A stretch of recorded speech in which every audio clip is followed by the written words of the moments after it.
Alright, y'all. Welcome back to the Sit Down Sports Edition. I got my bright pants on. Nice and bright. Nice and bright. And we're here, as we talked about last week. Andrew and I decided we would do some kind of like an award show today. So we landed on what our awards were going to be, and we all we agreed on who we thought was going to get what. So we figured we would start from the rookie side of things first, and then kind of work our way up to the finale being the MVP. So first things first, we'll start with the Offensive Rookie of the Year, and we both landed on Justin Jefferson from the Minnesota Vikings. I feel like that's a fairly easy one. He broke pretty much every receiving record for a rookie, I think, other than touchdowns.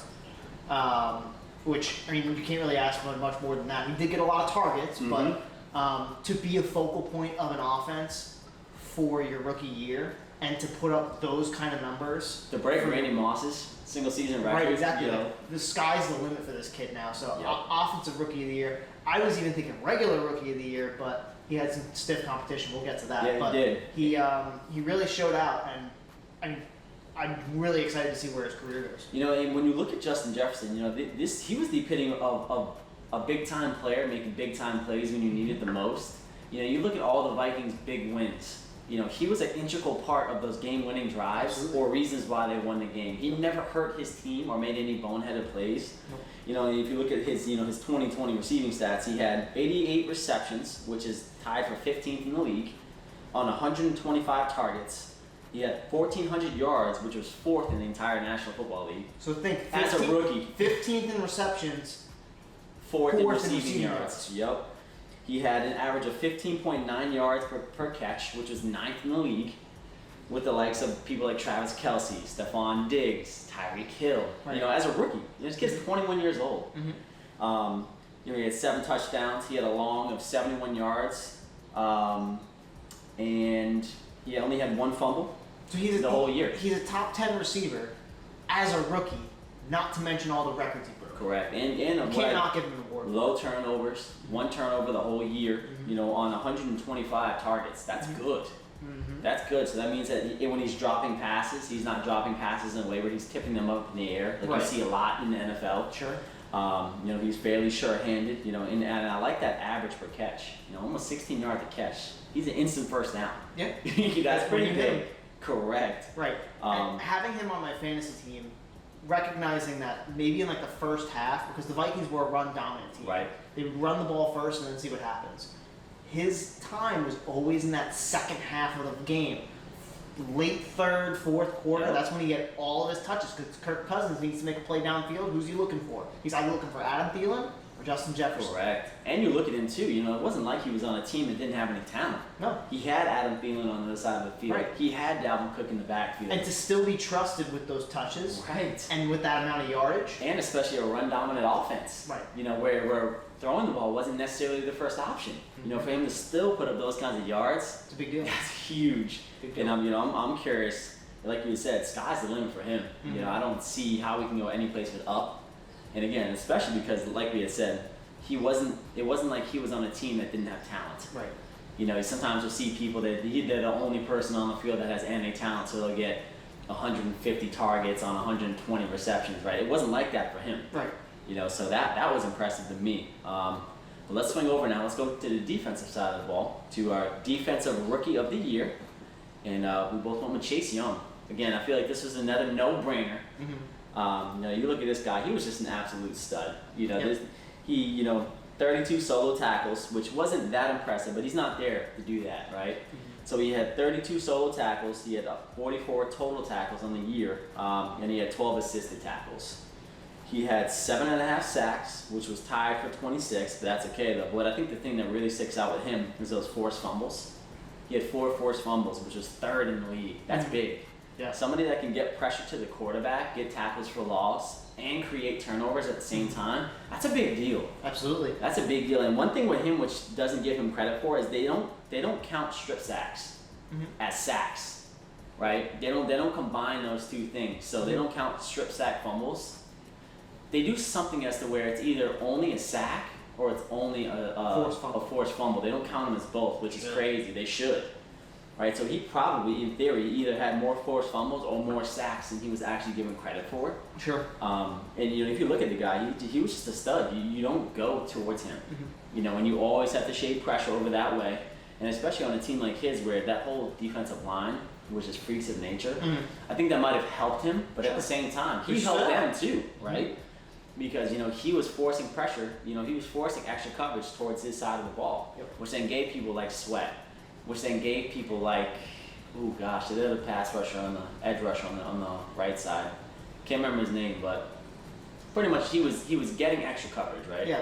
Which allowed the other players on the defensive side of the ball to do more, right? I think that's a huge part of what makes a defensive end successful. Absolutely. How much attention can you create, and how much attention can you work through and still do your job? It also helps the pass defense too, right? The secondary. The faster you get to the quarterback, the less time your secondary has to hold on to receivers and stay with them and all that kind of stuff. So him being a part of that defense, I don't think it's any secret that defense made significant strides this year with him being on the field. I believe he started a little bit slow early on in the season. He even struggled with a few injuries down the line.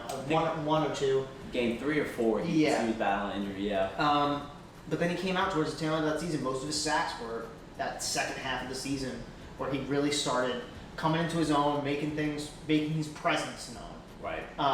Which I think is a really big deal for a guy like that to come onto a football field and your presence is known. And you can tell the way he engaged with people on the sideline. He's a leader in that locker room. Right. And he's younger than you and I. He's 21 years old. Right. He is just crazy. He's going to have a phenomenal career.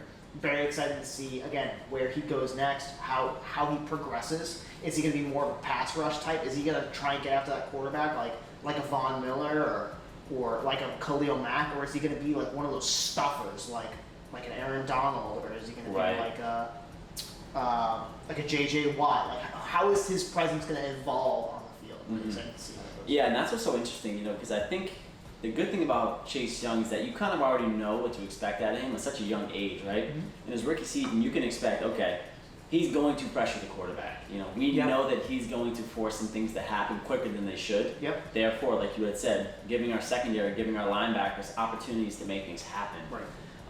And I think with him, which is good, is that you don't have to ask him too much, right? Just get to the quarterback. Don't worry about stopping the run. Let other people do that. You're our get to the quarterback guy. Get to the quarterback and create turnovers, right? And like you said, he's 21 years old. That's ridiculous. 21, and he's already a leader, right? He already has a ton of respect in the league. And again, same thing with Justin Jefferson. The sky's the limit for him. He can only go up as long as he stays healthy, right? That's what always makes me nervous when it comes to, especially defensive ends, where explosivity, where getting low, cutting hard, right? Impact. That tends to wear on some people. So I hope for his sake, and I hope for everybody, that he stays healthy and he's able to have a long career and a productive one, right? But now let's go to the Rookie of the Year. So this isn't offensive or defensive. This is just in general, right? So general Rookie of the Year. This was a tough one, right? Because we just talked about two studs there. But I think with this one, a lot of it was position based. Sure. There's a specific position in the NFL that has more value than any other position, and that's a quarterback. Yep. And we landed on Justin Herbert. Yeah. He was just that guy. When you find a guy like Justin Herbert, who almost as soon as, pretty much as his career started with a bombshell. Yeah. It's literally like the offense is going on the field, and Justin Herbert's clapping it up with his guys. He's like, "All right, offense, let's go. Let's get ready. Like, let's go, guys." And coach goes, "Oh, Justin, you're in," and he's like, "No, funny, coach." And coach is like, "No, seriously, go get your helmet. You're going in." And he's like, "All right." And what did he do? He played like a maniac. I don't believe they won that game, but he played out of his mind. Yes, he did. And he's just an exceeding talent in almost every aspect of the quarterback position. Where if Joe Burrow stayed and didn't get hurt halfway through his season, there might be a conversation to be Right. had about Rookie of the Year, but Justin Herbert just blew everyone's expectations out of the water. Everyone thought he was not going to do well because he was a system quarterback in Oregon and didn't really even play well then. And he had a really good bowl game. Right. But other than that, it's like, whatever, the tape's kind of iffy. Chargers said, let's do it. And he killed it. Yeah, I think if you're a Chargers fan, you're pretty happy with your future in terms of the quarterback position. Because this kid is a stud. You know, at 22 years old, you know, and starting his season in a very inopportune way in terms of not even expecting to probably see the field the whole first year and seeing it a lot. You know, he threw for 4,336 yards, which was sixth in the whole entire NFL. That's insane. As a rookie. That's insane. ridiculous. I believe he set, not a rookie, I don't know if it's a rookie record, but he certainly got to 4,000 yards faster than any player. Correct. I know he broke a record in either yards or touchdowns. Yeah. One of the two. I'm not sure which. It might have been both. I think it was fastest to 4,000. And so he had 31 touchdowns, which was 10th in the league. He had 10 interceptions on the whole season. That's And nuts. he had an average QBR of 70, which was 13th in the league. That's a 3-to-1 touchdown interception ratio, which is excellent for As a rookie. quarterback. Over 4,000 yards, which is good for pretty much any quarterback. Correct. And a QBR of what? A QBR of 70. That's great. Yeah. ESPN's QBR stat is out of 100. It's not. Correct. It's not the typical 158. Yep. So 70 is not bad. He had instability at the running back position. Yep. Instability at the receiver position. His tight end was in and out as well, Hunter Henry. Defense was playing like Bobo, just was not good. So he was pretty much carrying this team. He was the only consistent piece on this team for a long while, and the team suffered from it because obviously you need more talent around you than just a quarterback. Right. Go ask Deshaun Watson. Yeah. And this kid played it out of his mind. Yeah, and you look at some more stats, you know, completion percentage, 66.6%. That's excellent. That's excellent. Average 7.3 yards per attempt. That's perfectly fine. That's yeah. Had a long of 72 yards, so he can throw short and he can throw deep. He has an absolute cannon. Go get it, son. You know, and his average QBR, or his average quarterback rating, which is now out of 158.2, was a 98.3. That's great. That's fantastic. Anytime you have a passer rating of over 90, Yeah, it's good. it's usually really good. Yes. For reference, Deshaun Watson had a great year statistically on his own. He had 102. So to have 90, Correct. 90 what, 98? 98.3. That's excellent It's for a rookie. fantastic. And he's only going to get better. And I mean, let's look at other quarterbacks, right? Let's look at Josh Allen. So Josh Allen, in terms of his total QBR, or his total rating, it was 107.2. So he was 7 And he was in points the off. MVP conversation. Correct. And let's look at one more guy. Let's get Aaron Rodgers. So he had a rating of, let's see, 121.5. I mean, that's just crazy. That's ridiculous. Yeah, right. But to have a rookie quarterback at 98, Correct. what more can you ask for? You can't. You can't. And that's the beauty of it, right? And I think that's why, and I know we're getting a completely different discussion, but I think that's why the Chargers are kind of let go of Anthony Lynn. Because Anthony Lynn has this, they said, we're not going to let this guy waste his quarterback talent. Because he was clearly not able to rally that team together to make something happen on other sides of the ball that have talent but just weren't able to perform. Right. And usually when you have talent can't perform, it's usually on the coaches. Yeah. But good on Justin Herbert. Again, sky's the limit for this kid. Mhm. He's going to be tested early Yes, in his he is. career. He's in a division with Patrick Mahomes. He's in a conference with Josh Allen and Lamar Jackson. Those are the guys you're going to be compared to your entire career. Correct. Can you outpace them? I think you can. I think he can too. I mean, he has the characteristics, and he's that kind of quarterback that you want, right? But let's transition. Let's go to Offensive Player of the Year. Now, this one was tough, right? Because There's a few guys who can. there were a couple guys who were floating in there. You know, you're floating around names like Travis Kelce, Derrick Henry, Stephon Diggs, Devontae Adams, right? There was a lot of names. This is stiff. I mean, we won't even go into quarterbacks. That's a whole different Right, thing. exactly. We won't even go there. But, you know, we talked about it, we hashed it over, and we landed on Travis Kelce. I think Travis Kelce, he's not young. No. At the age he's at, I believe he's 30. 31. 31. He's not a young guy. and he's making millionaires look stupid. Yeah. He's out. He's literally, and it could be a product of his offense. The offense has a lot of really good pieces on it. Obviously, Tyreek takes the top off of defense, so that leaves a wide open middle of the field for Travis Kelce to go in and make some plays. But to be a tight end in this league and put up the types of numbers that he is, this year people are going to look at. He is building a Hall of Fame career in front of your eyes. Don't miss it. Because people are going to. Because he had a slow start to his career. The past 3 or 4 years, he's been lighting the league on fire. And this year, you could probably say is this man's prime. I would agree. And this is a Hall of Fame career. And if he keeps going the way he's going, he might be considered one of the best tight ends to ever play the game of football. And this is the season that exemplifies it. Agreed. And there's one stat in particular him that just kills me, right? You want to talk, when you think of a tight end, right, what do you think of? Sure-handed, right?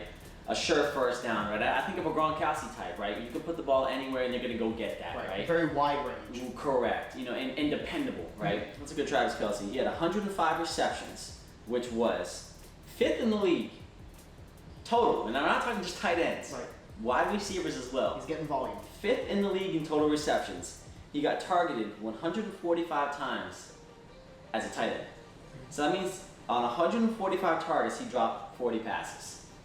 That's a ridiculous catch percentage. They were just incomplete. Correct. So we don't know if they were bad passes, if they were throwaways that were just down. somewhere in his vicinity, which counts as a target. Right. There's so many different variables that go into it. But you got to think, 105 receptions on 145 targets. That is a ridiculous catch percentage. Mm-hmm. 1,416 yards, which is second in the entire National Football League. This includes receivers, by the way. Which includes receivers as a tight end. Mm-hmm. That is nuts. That is nuts. Usually when you see a stat, we talk about it with Justin Jefferson too. When you see a stat where your catches are at one place on the list and then your yards are at a completely different place on the list, that's efficiency. Yep. That is you making plays for your football team. That just increases your yards per catch. Correct. Which I'd be curious to see where he places in that, if that's on there. It's on there. Where does he place? So he averages 13.5 yards a catch, which is 36th. But that's okay though, right? Because you got to think about it in the grand scheme of things. Sure. An average of 13.6 yards per catch as a tight end. Well, right. So on these lists, this could include a guy who has, theoretically, could include a guy who has 5 catches That are all 60 like yard 20 bombs. yards. Correct. Right. Correct. So, but think about it this way: when Patrick Mahomes, it's 4th and 15. Where does he go? Who's he always throw to? Travis You got Kelce. Travis Kelce on the horn, Correct. boy, and he's always right at that first down marker, catching it. This is where he comes in. See, That's how reliable. And that's the thing with Travis Kelce that a lot of people don't see. If you're not trained if you don't have a trained eye for football, that's stuff you don't see, right? The fact that he knows where the sticks are, right? He gets to the sticks. He's never short of a first down. No. You see wide receivers sometimes they'll curl her out 2 yards too short. And if he is, he'll break your neck to get there. Correct. He's the type of guy, he understands the game. He understands what this play is supposed to accomplish. He doesn't try to break the limits of what the play is supposed to be. And that's why he's so successful. When you try too hard, it goes against you. Why do you think there's so many people that fumble all the time? Because they're trying to do all this crazy stuff. Why do you think there's so many interceptions? Because quarterbacks are trying to do crazy things. Travis Kelce is the epitome of what you want in a tight end in the sense of he's dependable. He doesn't get injured. He was available, which is the biggest thing you need in the NFL. Absolutely. The best ability is availability. Mm-hmm. You know he's going to get you yards. You know he's going to get you touchdowns, which he had 11, which is tied for 5th in the whole league. Look at that. 105 receptions, 1,416 yards, and 11 touchdowns as a tight end. Mm-hmm. He's top 5 in receptions, yards, and touchdowns. Now, other guys you could talk about in this conversation, you could have brought up Stephon Diggs. Sure. Went to a new team, immediately Josh Allen connected with this guy, and they were off to the races. I could have told you that was going to happen at the beginning of the year. He's just a freak talent I think with he did. a freakly talented quarterback. Stephon Diggs, excellent job. Devontae Adams was breaking ankles all year. Just an absolute menace on the football field. You could say Josh Allen, if you don't put him in that MVP conversation, Josh Allen could have been Offensive Player of the Year too. like this was such a great offensive year that you could have really gone a lot of different ways, and people could say, yeah, I can see that. Yeah. We just chose the tight end. It's just too easy to go quarterbacks. You know, Yeah, it's no, like it's just so watered down. Derrick But, Henry. Yeah, correct. I'll say there's one more thing about Travis Kelce. When you talk about short-handed, right? Let's look at the turnovers. 1 turnover on 145 targets and 105 receptions. Mhm. So this guy's going to give you top 5 in receptions, yards, and touchdowns, and he's not going to turn the ball over. You can't ask for anything more than that. You can't, and clearly you can't stop him. No, no, and I think that's the biggest thing, right? Defenses like the Browns and the Bills, they know Travis Kelce's getting the ball. Yep. They know it on those 3rd and 15s or those 4th and 15s when they really need it. They know Kelce's getting the ball. Can't stop Still it. can't stop it. Yep. And you look at, and you see some guys, their regular season's great, but their postseason sucks. Not with him. Nope. 21 receptions on 25 targets. He got 4 passes in the postseason. He has 227 yards. He averages 10.8 a reception. Has 3 touchdowns and has had a long of 24 yards so far, and no turnovers. Bendable. Come on, man.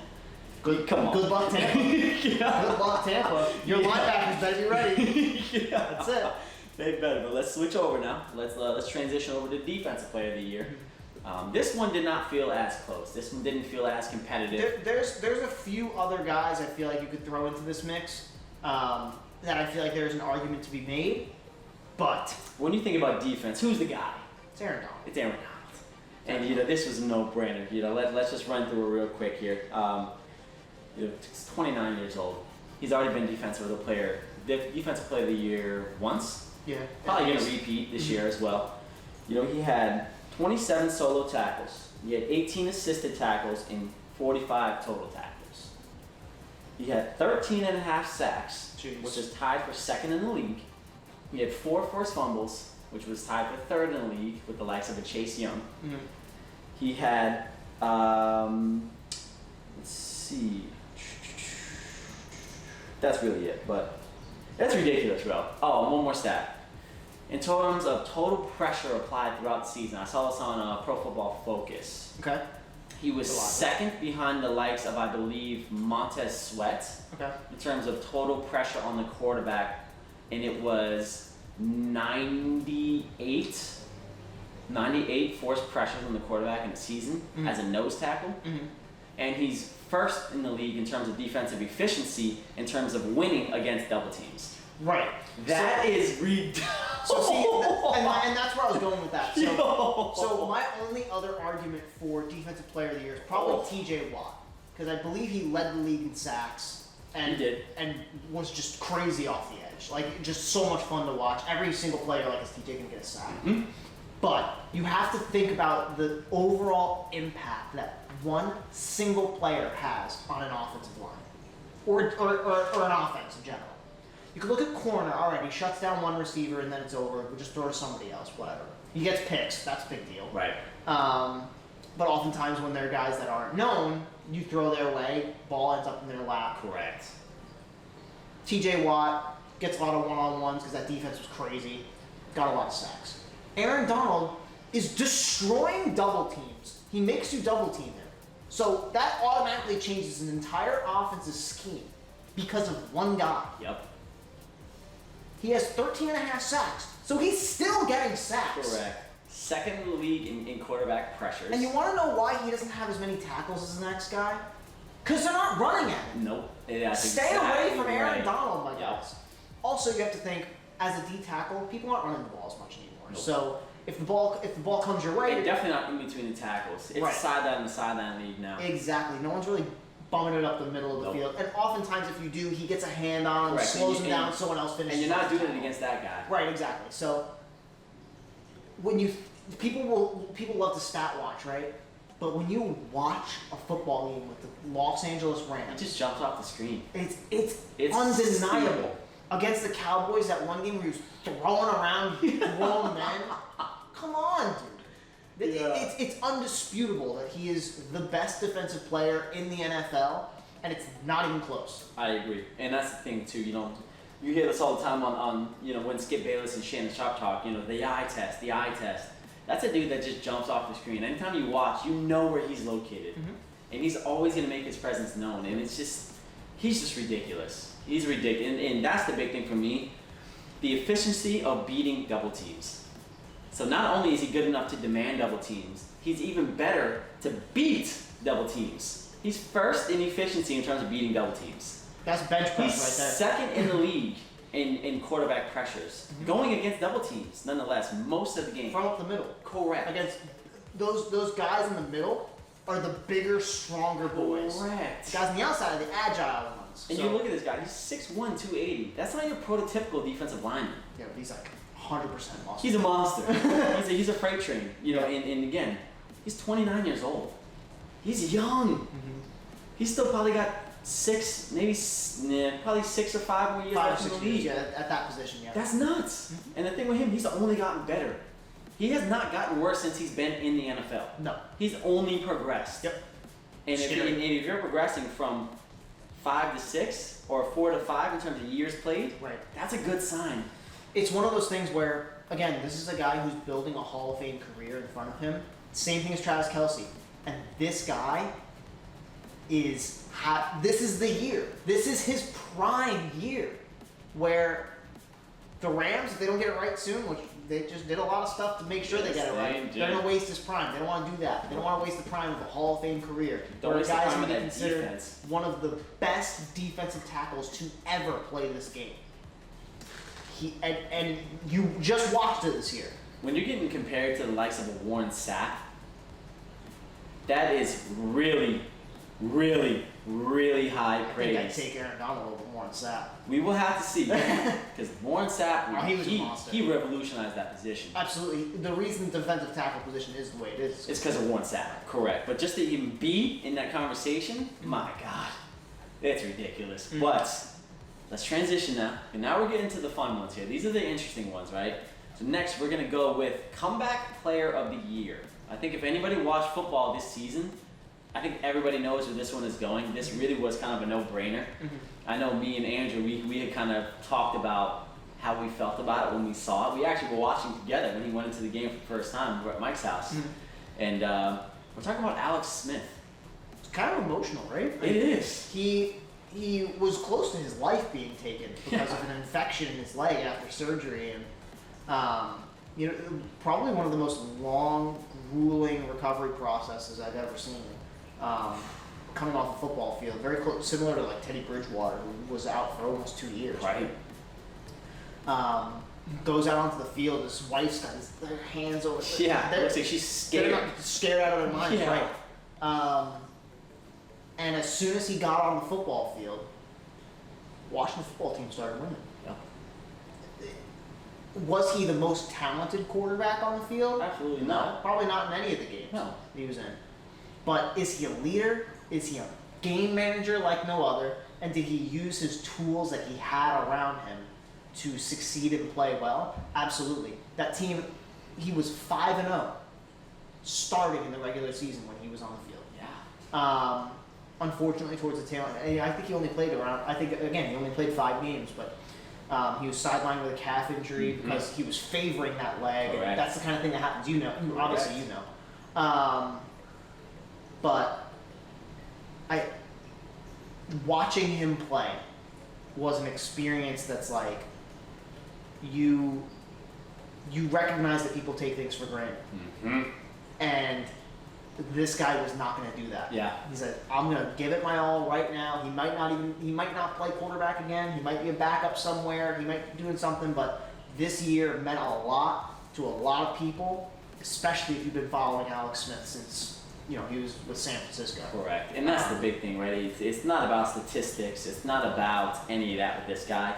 It's just about respecting what you saw in the moment and knowing the story and the journey he had to go through to get back onto the field. And I'm privileged to even be able to say that I saw that, right? Because, we were able to see what he went through, almost, not only losing his leg almost, but almost losing his life. Having 17 plus surgeries having drop foot now and that foot forever. It's and still being able to go out there and compete and win games. I don't even think it wasn't even close. And we had actually I can't talked even think about of this. anybody else. No, we had actually talked about this at like week 9. We were like, Alex Smith's comeback player of the year. It's not even close. There's no comment. He could stop playing after 2 games. He's still comeback player of the year, just because nobody ever expected to see him in pads ever again. No. Let alone actually stepping onto the field and making an impact and helping his team win games. And I think it means a lot to a lot of different people. I mean, you know this, someone who's gone through an injury and a surgery like that. You've spoken about it on your channel before. A lot of kids and college players go through these types of injuries that might even seem minor in comparison to Alex Smith, and they feel like it's insurmountable. They feel like it's something they can't get through. They feel like it's something that, some of their talent's been taken away from them, and they're never going to get it back.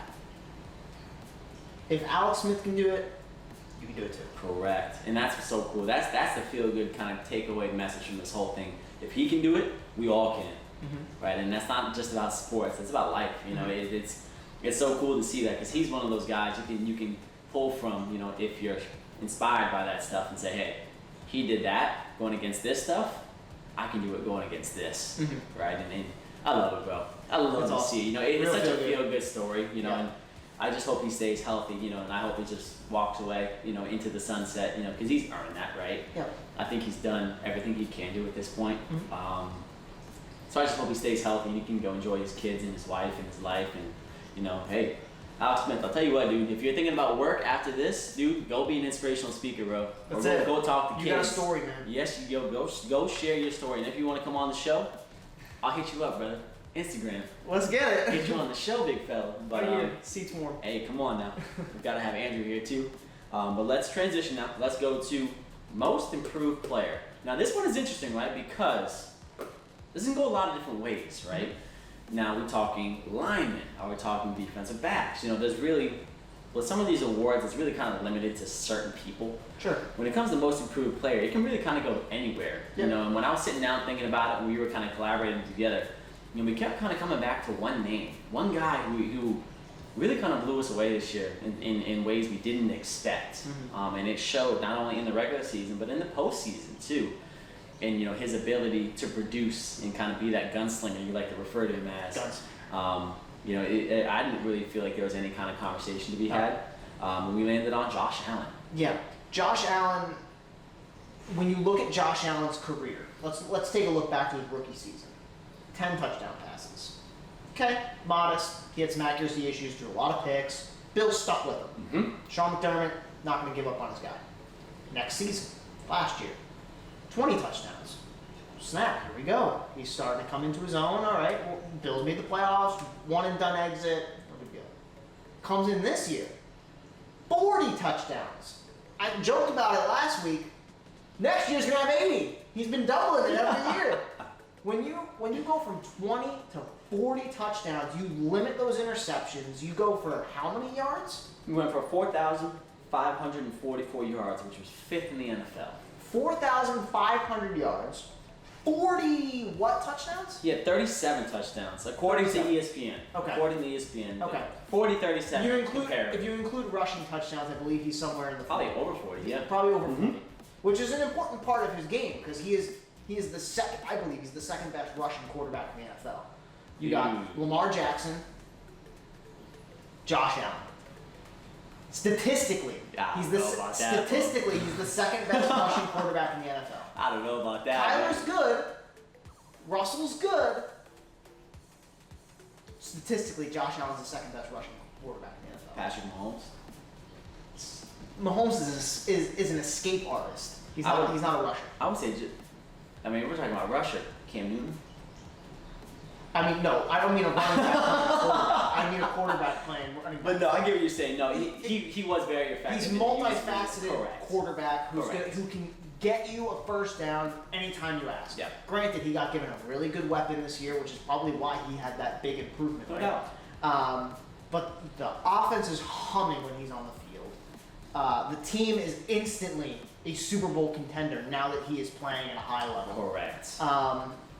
And he's in Buffalo. Yep. Buffalo is now changed because of Josh Allen. First time they've won a playoff game in 25 years since I've been born, since before he was born. Yep. He wasn't even a thought. I mean, maybe he was a thought, but he certainly wasn't a twinkle in his daddy's eye yet. So he's revitalizing a franchise, almost not single-handedly, but he's a big part of it. Huge part. Yep. And to see the improvement from last year to this year, I'm excited to see the improvement to next year. It's astronomical, right? And that's the big thing. Let's go back into the statistics a little bit. He was 5th in yards. He was 5th in touchdowns. He was 18th in the league in terms of interceptions with 10. He had a QBR of 81.7, which was 3rd in the entire NFL. Right? He had an average quarterback rating of 107.2. Excellent. He averaged 7.9 yards per attempt. He had a 70% completion, and again, 4,544 yards. You got rushing yards on that? I don't see it. It's honestly passing, but Let me take a look. let's see. Because if not this year, I'm pretty sure last year he was the second best rusher in the NFL, and I'm pretty sure this year he was only better. Let's see. I don't know if it's only for him or if it's for. Yeah, that's definitely not just him. So it says for 2020 he had 421, which is not a lot. That's not bad though, because you don't need him to do that. Right. You get what I'm saying? That's not what he's called upon to do, is to try to be a threat with his legs. The guy's a cannon of an arm. That's who you want him to be. And I think if you're a Buffalo Bills fan, you are very, very, very excited because you have your franchise now. Right. You have your franchise quarterback, and I believe he's only going to get better. And you see that offense really developing as he develops. You saw a lot of different aspects of that offense come into his fruition this year, as I believe he came into his fruition this year. So, I'm very interested to kind of see what the next step is for him. Yep. And like you had always talked about, the progression of a quarterback. Can you get to the playoffs? Can you win a playoff game? Can you win multiple playoff games? Can you win a Super Bowl? He's starting to check boxes now. And he got close. He won multiple playoff games. Now it's time to see, can you get the big one? Right. And it's going to be tough when you got Kansas City on that side of the field. That's going to be a tough one. But I think if anybody can, it's going to be him. Absolutely. I do think so. agree more. Yep. And let's transition over to the big Kahuna, the Great White Buffalo, the finale, the big one, right? We're talking about MVP, right? And again, this one felt relatively cut and dry. Especially towards the tail end of the correct. season. There was a lot of arguments in the beginning of the season, in the middle of the season, but as the year went on, it became more and more apparent who's really excelled above the rest. Correct. And at the end of the day, it really didn't feel like there was much to talk about here. We landed on the cheesehead himself, the Green Bay Packer, Mr. Lambeau, Aaron Rodgers. It's unfortunately for him, his season kind of ended in a bit of a dramatic way in Lambeau, losing to the Tampa Bay Buccaneers on a relatively controversial, I guess you could say, PI there, which I didn't think was controversial. It was pretty very, very cut and clear. dry. Correct. People could make an argument that because of, and I can go on and on about this, but how the officials have been calling the game at that point. That they shouldn't have But I thrown feel it, like right. one of the officials saw the jersey pull and was like, I can't let that go. Correct. But like you had said, Andrew, towards the tail end of the season, I'd say from probably week 8 on, he just started walking away with this. It wasn't even close. Multiple games of 300 plus yards and plus 2 or 3 touchdowns. The guy threw for 4,299 yards, which was 7th in the league. Had 48 touchdowns for the season, which was 1st. He only had 5 interceptions. Efficiency. 5! And I think 3 of them were all against the same team in the Tampa Bay Buccaneers. That's ridiculous. Which he was tied for 1st in the league, and he had a QBR average of 84.3, which is 1st in the league. He had a rating of, this is nuts. He had a quarterback rating of 121.5 average. That is gross. That And is gross. earlier in the video we had preferenced about anything above a 90 in terms of quarterback rating is an astounding game, is a good game. Absolutely. He averaged 121.5. That's crazy. He averaged 8.2 yards an attempt, 70.7% completion percentage. That's ridiculous. And he's the kind of guy, he makes everybody better. Yep. He's very specific about what he wants from his wide receivers. He's very specific, and he knows what you're trying to accomplish. Yep. He's not going to come out here and try to pad stats. He's not going to come out there and try to do things he shouldn't do. He's going to win the football game, or he's not going to win the football game. And that's what you like to see from a quarterback like Aaron Rodgers. And I'll say this, at 37, To have the best year of his career. correct. I am very interested to see what next year looks like. I think if you're an Aaron Rodgers fan, you're disappointed because this has kind of been the tale of his career. So damn good, but just not good enough. And it's not even him. The Sure. team just isn't good enough at the last 1 to 2 games of the season. The last 1 to 2 drives. Oh, it's tough. It's tough. And I think what's so sad about Aaron Rodgers is he's the kind of quarterback that he's so underappreciated and undervalued. Yep. He doesn't get talked about. He never gets talked about.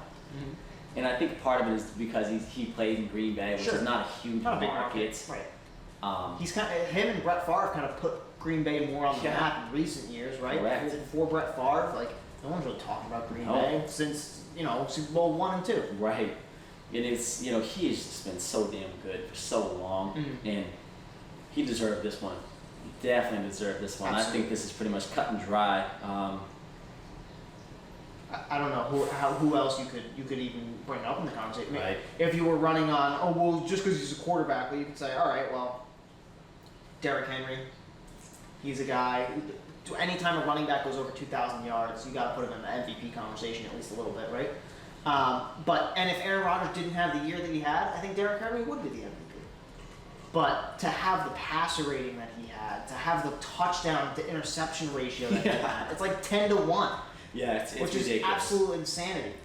And that's the guy that Aaron Rodgers is. He doesn't throw picks. No. He does not throw picks. And when he throws picks, they're against the Tampa Bay Bucks Right. in week 3, and that's pretty much it. Yeah.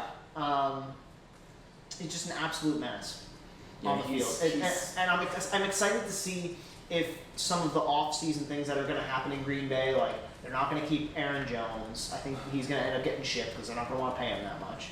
But they do have a good running back stable back there in AJ Dillon AJ Dillon, right. and Jamal Williams. Yep.